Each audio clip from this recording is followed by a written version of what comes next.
Hello, welcome back. So in this lecture, we will be talking about design intent. Design intent is very simple.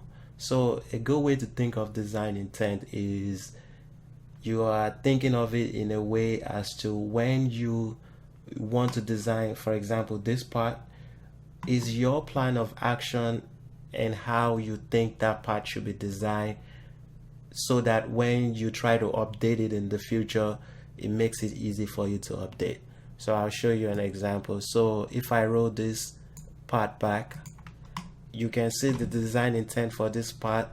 These two features were created first, then this feature was created, and the fillet were applied.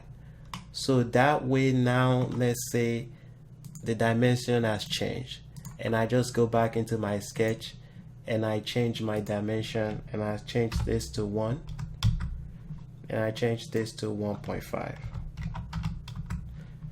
and when I close it, everything updated without me getting an error message.